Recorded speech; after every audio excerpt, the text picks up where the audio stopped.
So good morning, good afternoon, depending on where you're joining us from, everyone. My name is Jesse, and I am with Exploring by the Seat of Your Pants. For those joining us for the first time, and we do have some classes that's the case for today, we are all about bringing conservation, adventure, and science into classrooms around the world. And we are particularly excited for a couple reasons. It is February, which means we are spending the entire month, as always, highlighting and showcasing incredible women from around the globe. So thank you so much for being a part of our special festivity that way. And this is also a joint presentation. So we have partnered with Reach the World, a fantastic other organization that highlights long-form expeditions. They track journeys and people over many, many months doing amazing work in the field. And so this is a joint presentation with them highlighting a really special expedition, which I'll get to in a second. Right now, I want to take the chance to introduce our 6 classes joining us from across North America. So we've got Miss Weissmiller's grade 9s in Toronto, Ontario. Hi, guys. Hey, your mic's done this thing where you sound like a mouse down a well now. That's exciting. Again, there has to be some technical difficulty, otherwise it's boring. We've got Miss Stevenson's grade 5s joining us in Calgary and Alberta. Hi, guys. Hey, you guys have like some awesome chairs. I wish I had chairs like that when I was a kid. We've got Mr. Gonzalez's grade 11 and 12s in Denver, Colorado. Hi, guys. What? Yeah. Yes, hi. What? Yes. We've got Miss Pryor's grade 3s in Toronto, Ontario. They're still getting their mic working, but we'll tune it into them and say hi. Hey, a nice tapestry on the wall too. We've got Miss Anovich's grade 9s joining in Brantford, Ontario. So they are just pouring in right now. So we'll check in with them when we do Q&A. And last but not least, we've got Miss Falsetti's grade 5s also in Toronto, Ontario. It's a very Toronto-y day today. Hi, guys. Welcome in. And thanks so much for coming in today. All right, of course, the reason you guys are all here is for our speaker. So we are joined live in Seattle, Washington by Dr. Madison Smith. So she wants to know what changes with ice. What is ice melting? Is it changing in the Arctic and the Antarctic and more? She is at the University of Washington, and she's going to be joining the MOSAiC expedition, Leg 5, very, very soon. So this is the largest Arctic expedition in history. A giant icebreaker is locked in the ice for many months, welcoming scientists from around the globe in highlighting pretty much every science you can imagine over many months, and we're sharing it with you guys. So without further ado, I'm going to turn it over to Dr. Smith. Thanks so much for joining us today, and take it away. Great. Thank you so much. I'm so excited to be here with you all today. I'm going to go ahead and share my screen so you can see the photos and everything that I wanted to show you today. Okay, hopefully you can all see that. Yep, perfect. Great. So like you said, I'm Dr. Maddie Smith, and I'm a sea ice scientist at the Applied Physics Lab at the University of Washington here in Seattle. And today I am here in my office in Seattle, but I'm talking with you because I'm going in a few months to head to the Central Arctic to join the MOSAiC expedition that he just mentioned. So if any of you have been following along with these videos, you've probably already heard a little bit about this expedition and what it's all about, but I'll introduce it again in a bit. But today I want to share with you some really interesting things about sea ice and why we study it and why this expedition is such an important opportunity for us. So I just want to mention quickly a little bit about how I got here and got so interested in this topic. I grew up in Washington State, north of where I live now, closer to Canada. And I went to college in Maine before coming back to Washington State to get my PhD. And during college, I really fell in love with studying the physics of the Earth. And I became particularly interested in the ocean. I've always lived near the coasts. And I got my PhD last year studying the Arctic Ocean. So now I can call myself a doctor. And I now work as a scientist studying sea ice in the ocean. And I particularly do this by going to the places where there is sea ice. So these are 2 pictures of me in the Arctic on the left in 2015 and in Antarctica on the right. So that picture is from 2017. So I really love this part of my job that I get these opportunities to go to these remote, beautiful places, even though it's often really cold and I'm someone who gets really cold. It's an amazing adventure. I feel really fortunate to get to do so.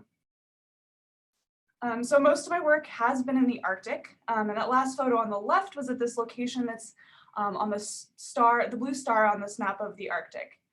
So part of something that makes the Arctic Ocean really interesting is that it's an ocean that's surrounded by land. So in the middle of this image, you can see that the North Pole is kind of where all these lines intersect in the middle.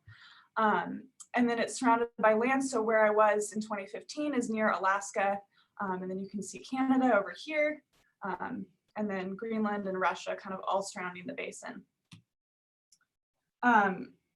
In that last photo, I was standing on the Arctic Ocean. And so it was actually my first time out on the sea ice, and I was really excited because I was standing on the ice over hundreds of feet of water below.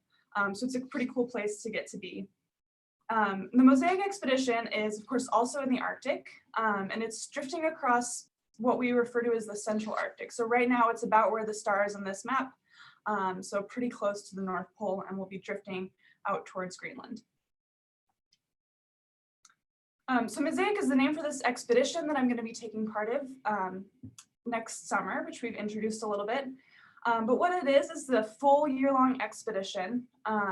And so this research ship from Germany called the Polar Stern was frozen into the Arctic pack ice in October of last year. It's been drifting with the ice since then. And scientists are actually able to come and go from the ship at different points throughout the year via other research ships and planes that will be flying in. But at any given time, there's about 50 scientists that are actually on the ice station MOSAiC. So over the course of the year, this means that there's going to be hundreds of scientists involved in this project, representing, I think, about 19 nations at this point. So it's a huge undertaking, and there's a lot of logistics that have gone into making it happen. I'm focused on the sea ice, but there's scientists measuring lots of things, really everything we can about this system to take advantage of the opportunity. So there's biologists looking at things like the fish and the plankton, people studying the ocean and the atmosphere. I'm particularly interested in the clouds. And so if you've followed along with the past videos or watched some of the future ones, I think you'll get to hear about some of these really exciting other components. Okay, but I am really excited about studying the sea ice. And so I want to introduce a little bit about why we're so interested in sea ice. And it's particularly an important and exciting thing to study right now because it's changing super rapidly. So this is, I think, the only plot I'll show, but it shows the area of sea ice that covers the Arctic in September. So at the end of summer, from 1979 until last year, 2019.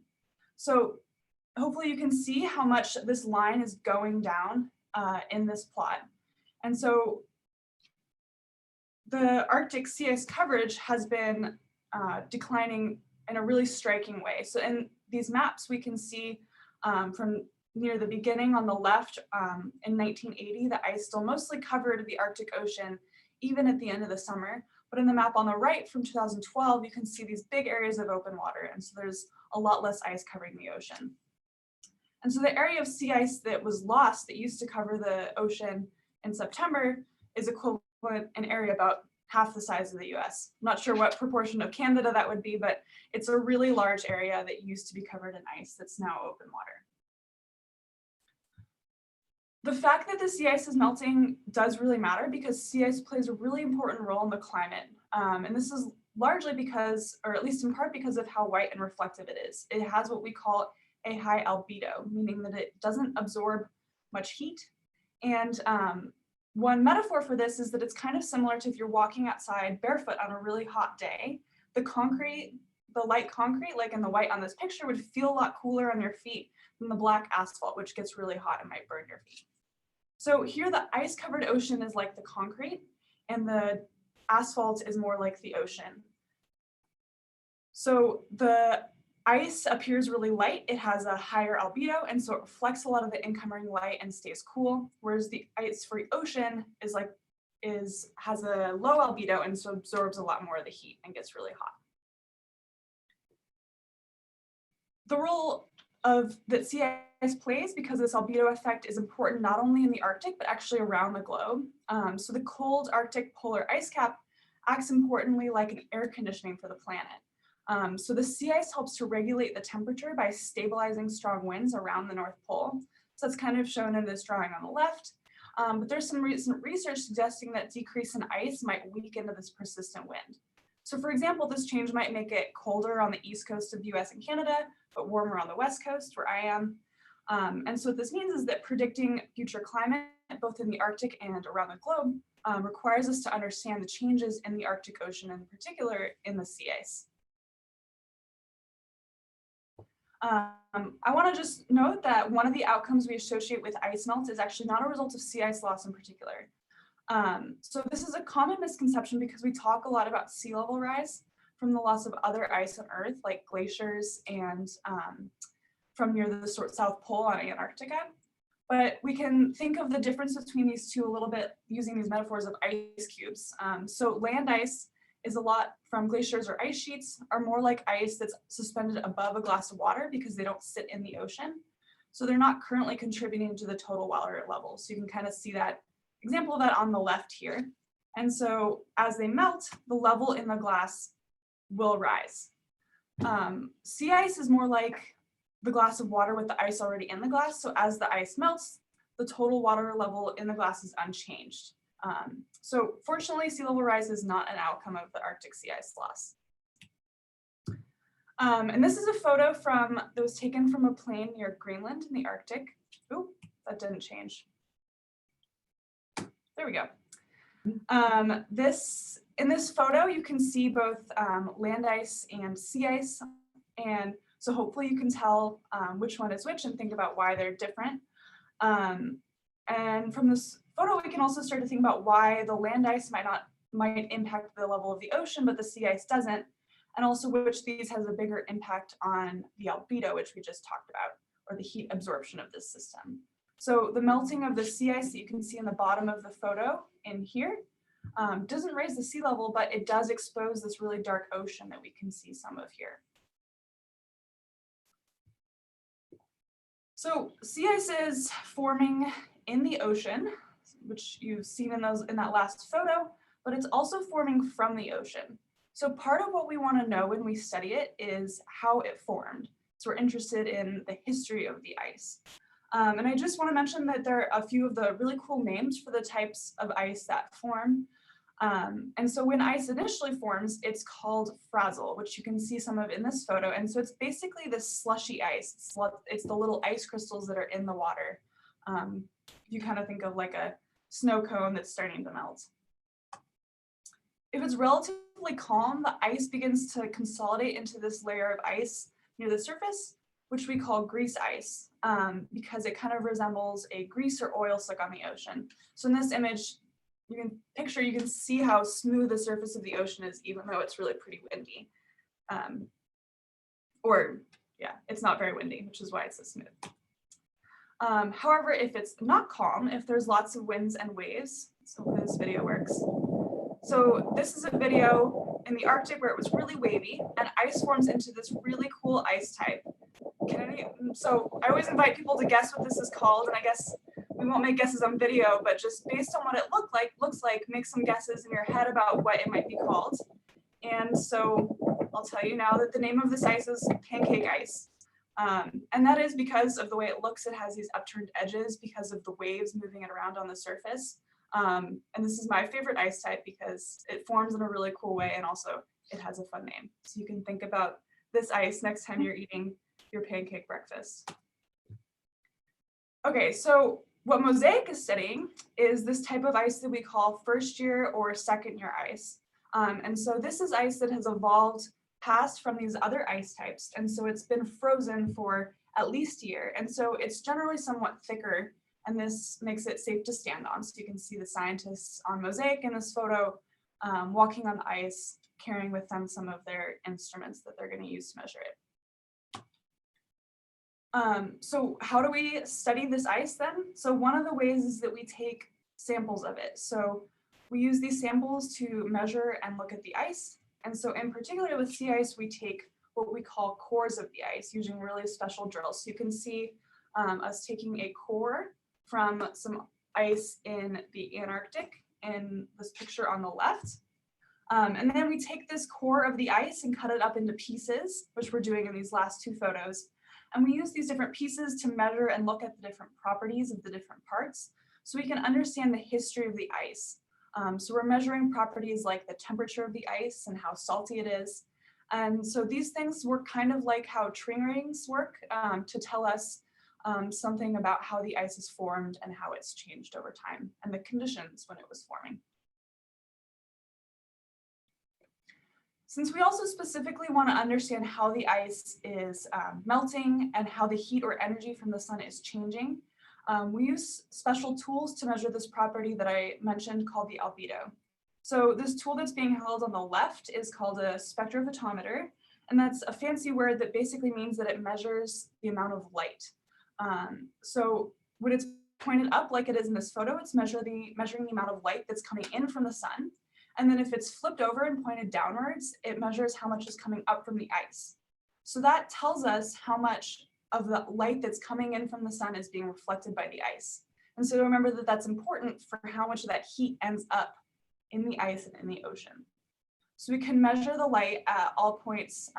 We measure this around on top of the ice, but then also we can measure it through the ice, like in this kind of picture on the right showing that we can stick this instrument down through the ice and measure how much is getting into the ocean below. And so that's really cool and important to understand how much is being absorbed into the ocean, and so how warm that ocean water gets. So these are just a couple of the tools that we have in our toolbox for understanding the sea ice, but using these pretty simple techniques and doing them often and lots of times actually tells us a lot about what's happening in the system.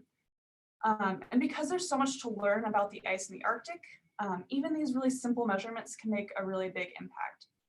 And part of this is because that the Arctic Ocean is a really hard place to get to. And so we have relatively few observations, and it's often kind of challenging to work there. So part of what makes these observations challenging in the Arctic, this is just a video. Oh, that's kind of loud. Sorry, let me turn that down. Oh, it's fine, it's good. But the point that maybe you get from the sound too is that it can often be really windy right now on MOSAiC where they are. It's completely dark. I think they're starting to get a little twilight. But the conditions in this video are similar to what we might often encounter when we're working on the sea ice in the Arctic as well. So these kinds of conditions make it really hard to do simple things like taking your gloves off to take notes in your notebook, or taking a core of the ice or measuring these different properties. So these are some of the challenges of working there. And of course, the ship is also really isolated. So this ship is your home, but also your refuge for the whole expedition up there. So it's important to be careful and prepared in case anything happens. Oops, there we go.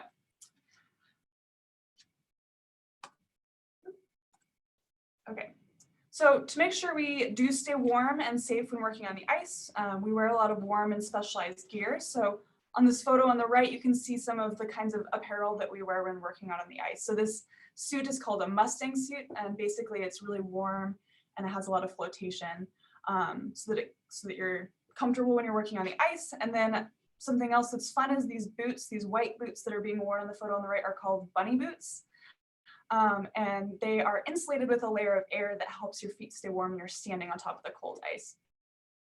The photo on the left, we're practicing putting on these survival suits. So we regularly, when we're in these areas, do review of different safety measures and drills so that we're prepared in an emergency. So much like you might do a fire drill at your school, we do these different safety drills on the ship as well, especially because we are so far from any help. We need to be prepared and self-sufficient. Okay, so you guys are going to have a chance to ask some questions shortly here at the end of my little spiel. But I just want to also mention that part of what makes science really fun and exciting is that we don't have all the answers, and we have a lot of questions of our own, and that's why we're going to the Arctic for an entire year to answer some of these. So some of the specific questions that I'm interested in for this expedition are about the heat from the sun. And so where does the heat from the sun go in the sea ice and the ocean? So that's why we'll be taking these measurements throughout the ice and then underneath it in the ocean to measure the heat. Then we want to understand from once that heat is in the ocean, how much of the sea ice is melting on different parts of the ice. So how much is melting from the bottom versus on the sides. And then finally, as you might expect, it does sometimes snow in the Arctic when it's so cold. Actually less than you might think because it's often quite dry. But how that snow is distributed on the ice is really important, and how the ice melts and grows. So we're really interested in understanding more about that. And so the two photos on the left are from observations of sea ice melt and heat from previous expeditions. This picture on the right is pretty cool because it's actually a recent picture from MOSAiC of one of our team members making these measurements of the snow on the sea ice. So We'll be continuing to do this over the course of the year. So on MOSAiC, we hope to learn how these specific features of the sea ice, both the snow and then the melt ponds, which are just ponded water on top of ice that you can see kind of in this photo on the right. So we want to understand how these features relate to whether the ice is melting or growing at different times. So I guess I said I wouldn't show another plot, but this one on the left is just from an expedition, I think about 20 years ago now. And I just want to remind you this word albedo that we talked about earlier. So this plot is showing measurements of albedo of sea ice at one location that were made during this year-long expedition almost 20 years ago. And in the middle, we can see these albedo values dipping really low as we're getting a lot of these ponds, like in this photo on the sea ice. So this means that throughout the summer, the ice is getting warmer and melting more. So for MOSAiC, we hope to get a lot more measurements like these over a much broader area to get an understanding of how these different parts of the sea ice are contributing to the melt so that we can make better projections of the future sea ice and then also the future climate.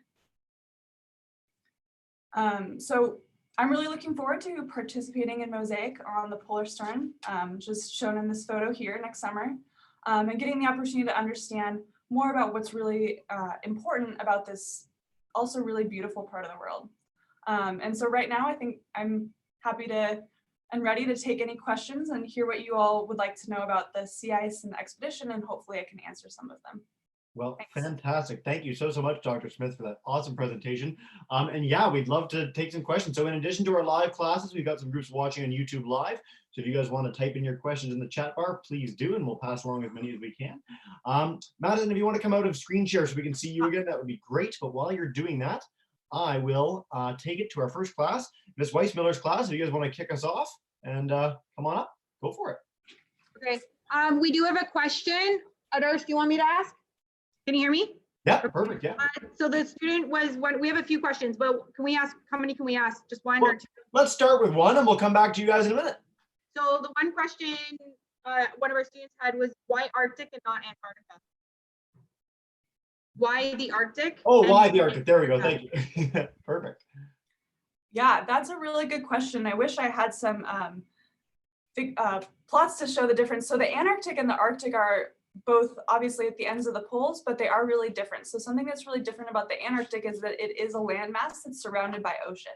So there is sea ice around the Antarctic, but it has a really different impact on the climate. And it's also been changing a lot less with the recent changes that we've seen in climate. So we haven't seen as much of a drop in the Antarctic. And so that the declines in sea ice that I showed at the beginning of this presentation are really what motivates us wanting to understand that system in particular.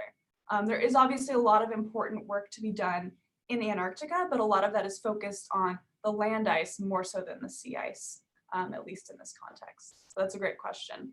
Fantastic.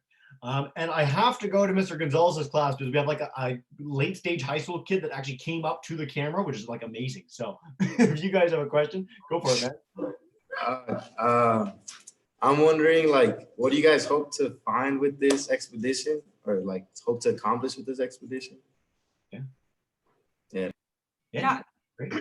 That's such a big question. I mean, there's been so much planning that goes into this that I think lots of people have lots of different hopes, but the kind of overarching thing is that we'll get a lot of really amazing data that will help us improve these climate models that we use to predict how the climate is going to change in the future.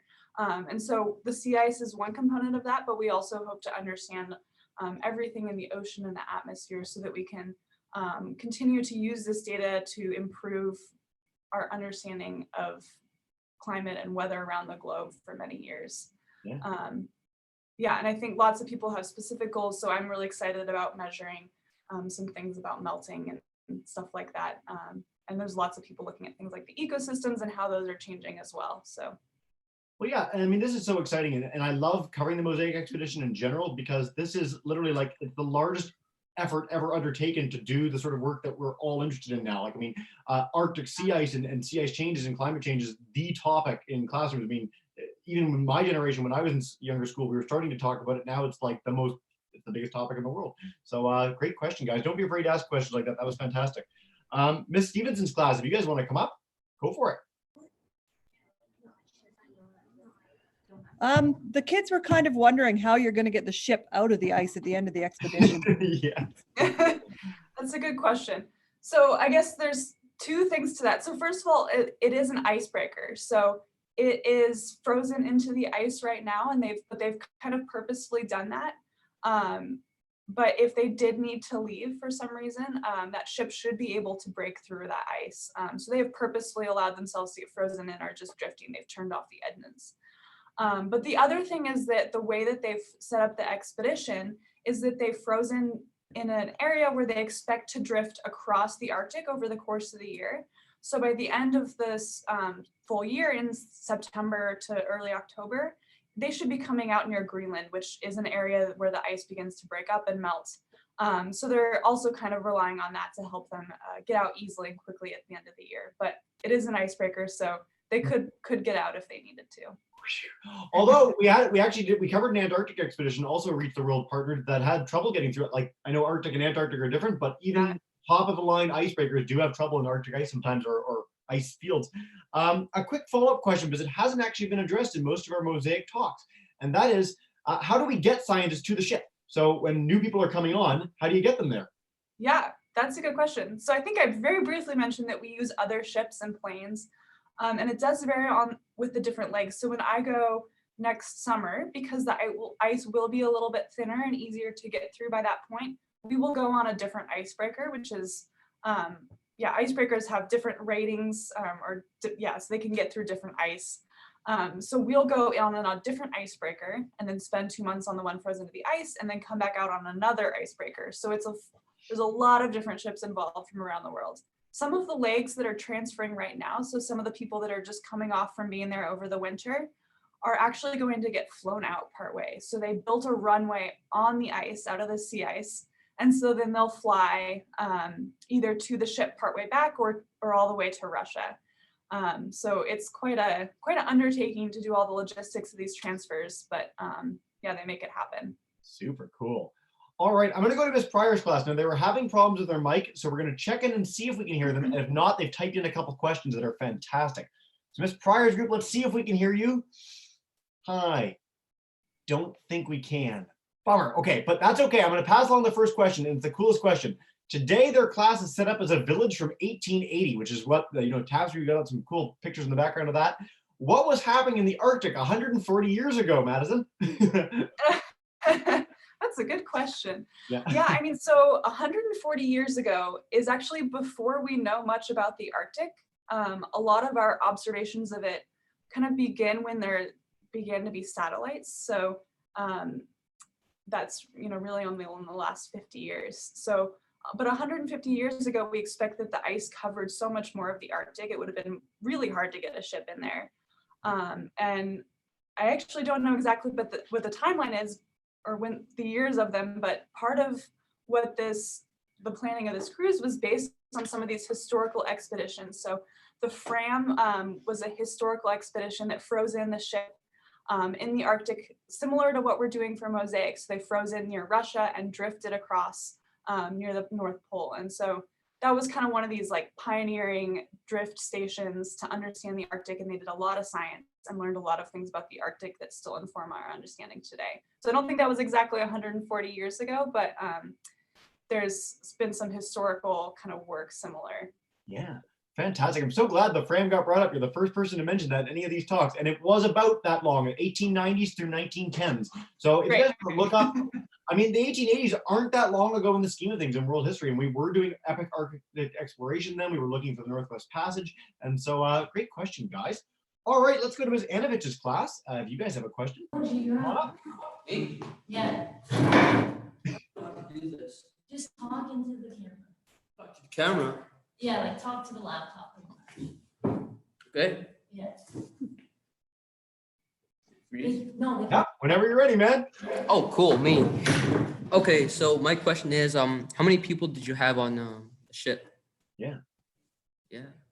Yeah, good question. So this ship that's part of this expedition fits about 100 people at any one time. But typically about half of those are scientists. So there'll be about 50 scientists and then another 50 crew that are dedicated to all of the things that take to make the ship run, from actually, driving the ship or doing the, electricians or working in the mechanical room to the cooks in the kitchen making us meals. So yeah, so but it's about 100 people total. Other ships that I've worked on the past that are slightly smaller hold about 50. So it's usually somewhere in that range. Yeah. But I'm really glad we got that message across, and it's something we cover with space sessions too, is highlighting that if you want to be involved in NASA, if you want to be involved in epic research expeditions, you don't necessarily need to be a top scientist like you. There's a lot of roles that you could fill and get out in some really, really neat places. Great question, guys. All right, Miss Falsetti's class, come on up, and then we'll do another round of questions after that. So we were wondering, in terms of obstacles that the human body faces as a researcher. You showed us all the gear that you put on, and we tend to complain about our cold winters and what could happen to us, but what are the major challenges that you face? Yeah, great question. Yeah, so we are fortunate to have the ship, which is a really good home base to work from compared to some other types of science where you're maybe sleeping in tents or something out on the ice. But when we're actually out on the ice during the day doing the work, I think, as I kind of mentioned, one of the big challenges is your hands, which I'm sure, people who spend time outside in cold weather know it's always hard to find the right glove for the job. And especially when we're trying to do these delicate tasks, maybe working with, small connections on electric, different instruments, and you need to have that mobility. That's always, I think, the biggest challenge for keeping safe. And people do often get a little bit of frostbite. And one of the other things that can be challenging about working on the ice, it is, you're standing on top of the ocean and the ice is usually thick enough to support you, but you do always want to be careful about being aware of how the ice may be changing. It does shift, and so there can be cracks that open up, or it can, if it pushes together and compresses, it can form these ridges. So you always really need to be really careful to be aware of what's going on around you. Yeah. Fantastic. You also showed a little bit of stuff from outside the ship. One of our past sessions highlighting MOSAiC was two of the researchers outside walking to their field site. If you want to see the limits of the human body and sort of the difficulties of this research site, you should check that out. It's really, really neat. All right, let's go back and do another round of questions. Miss Weissmiller's class, if you guys want to come up first, go for it.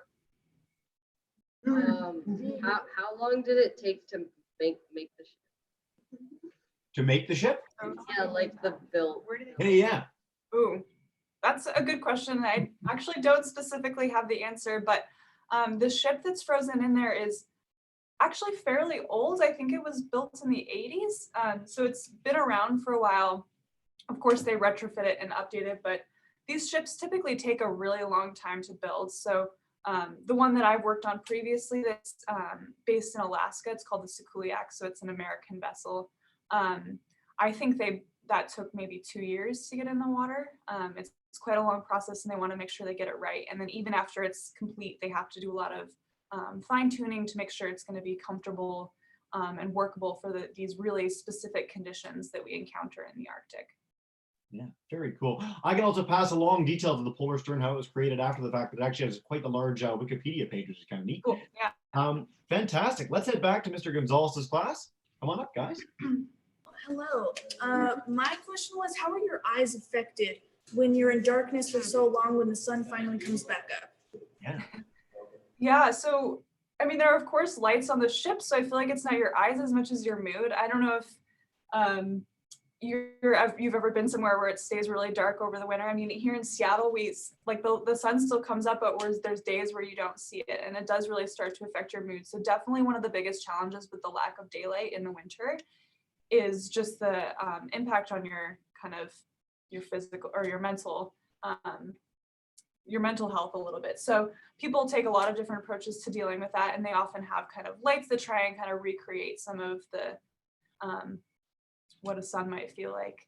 And of course, just keeping social and keeping active is a big part of that. When I'm there next summer, there'll actually be 24 hours of sun.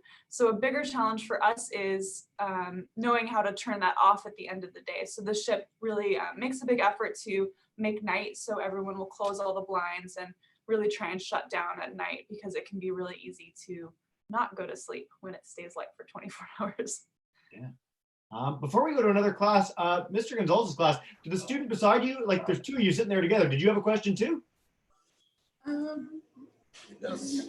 No worries if you don't. I can come back later. No worries. Just wanted to check. Miss Stevenson's class, if you guys have one, come on up. Yeah, we have another question about the logistics of the ship. We're used to it being really cold in Canada, and sometimes our cars don't start when we don't use them for a long time. So we're wondering what would happen if the ship doesn't start again. You That's, walk. yeah.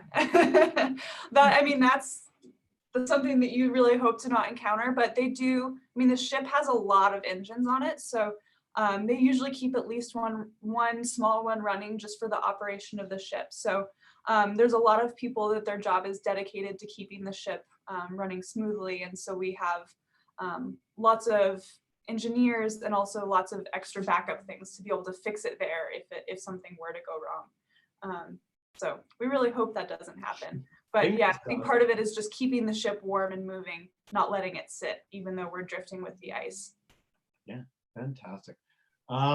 Question from Miss Pryor's class. They're heading out in a second, but they wanted to know what happens if an iceberg gets in the way of the research ship. So you don't want to pull a Titanic. Yeah. So where we work in the Arctic, there aren't typically icebergs. So we get really thick sea ice, which can be a few meters thick, but it's typically not the kind of devastating size of an iceberg like in Titanic. Most of those are more south of Greenland, which is probably not where it will be, but the ship has a lot of capabilities to detect these ahead of time. So it uses a radar to sense different things around. It's also how we know whether there's other ships around. So the ship does a pretty good job of keeping track of where these different obstacles are on the horizon so that it can keep out of their way if they are around. Amazing. All right, we're going to take 3 more questions. There's been a kid waiting in Miss Weismiller's class. I'm going to go back to them really quickly before we wrap up with 2 more. So if you guys want to come on up, go for it. So we've been studying the Northwest Passage in our class. And Yeah. wondering what role the Inuit played in that in the expedition. Yeah. So Madison, that's a little bit removed from your research expertise, but when we were seeking out the Northwest Passage, when expeditions were going there, they wanted to know what role the Inuit played. I actually have a book to recommend you guys in a minute, but Madison, if you want to touch on that a little bit, you're welcome to, and if not, that's okay. Yeah, I actually don't know if I know very much about that. I think, the native people who live in these Arctic areas have a lot of expertise and knowledge about the sea ice and the environment here. So definitely there's a lot to learn from them, but I have to say I don't know specifically what role they played in the Northwest Passage, but no worries at all. Actually, but I want to note for that class, because you guys are of an age where these would be suitable books, Erebus by Michael Palin, and I'll pass this in email as well. So Erebus by Michael Palin and Dead Reckoning by Ken McGugan touch really nicely on Inuit contributions to finding Northwest Passage. They're really amazing books, and again, I'll share them at the end. But if you want to learn more, those are like unparalleled resources. With that said, let's go back to Ms. Anovich's class, and we'll take 2 more questions. So Ms. Anovich, come on up.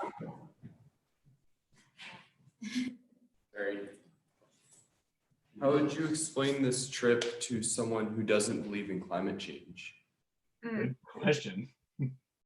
Yeah, I think we are motivated largely by the changes that we've observed, but regardless, understanding the system better allows us to better make predictions about how all the different components of the system fit together.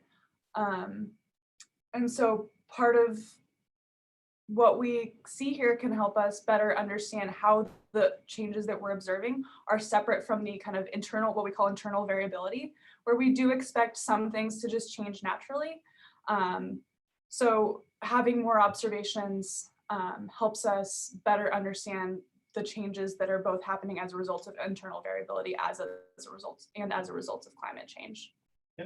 So, I mean, irrespective of, sort of belief in climate change, which at this point, the evidence has been overwhelming for 100 years, science at base is observation. We're going out, we're understanding things, we're seeking to learn more, and regardless what your political beliefs or reasons for thinking anything to do with climate change are, you can see that data, you can see that information. Again, international team of scientists, unparalleled in its scope, and it's a useful endeavor. So good question, guys. I really like things like that. Let's wrap up with one more from Miss Falsetti's class, and then we will be done. Miss Falsetti's group, come on back up. Well, we have a combined question in regards to what the average temperature is when you're out there and snowfall. Yeah. Good questions. So I wish I could remember exactly. So the temperature does vary a lot, but in the winter it's quite cold. So it might tend to be around, anywhere from -40 to -20, which at that point I think is regardless of whether it's Celsius or Fahrenheit.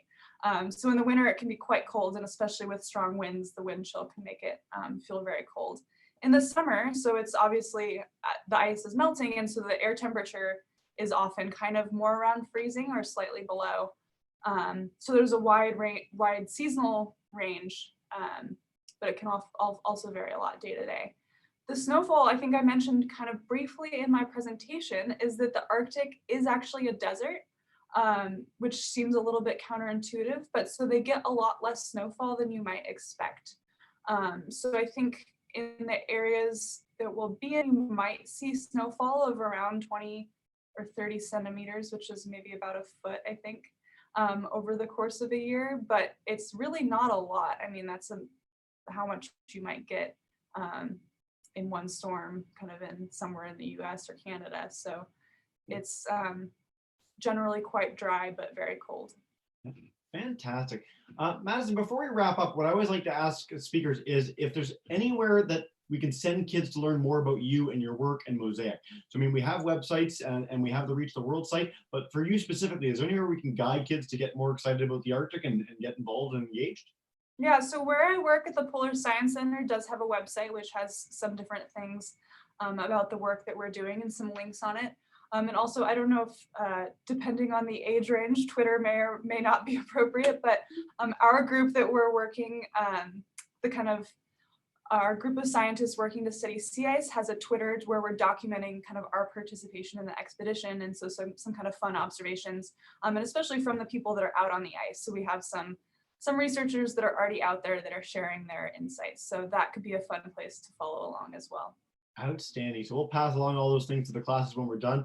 And we really appreciate you being here, Dr. Smith. So at the end of every session, what we do is I'm going to demute every class's microphone. And so boys and girls, if you guys could join me in saying a huge thank you to Dr. Smith, you are all now demuted, and go for it. Thank you so much. Thank you. Thank you. Thanks, guys. That's awesome. The number of high school classes there and how low pitched that was compared to every other one of those I've ever done is amazing. So thank you for that, guys. Dr. Smith, thanks so much for joining us. We really appreciate you being with us here today from Seattle. Yeah, thank you so much. It was great to talk with all of you.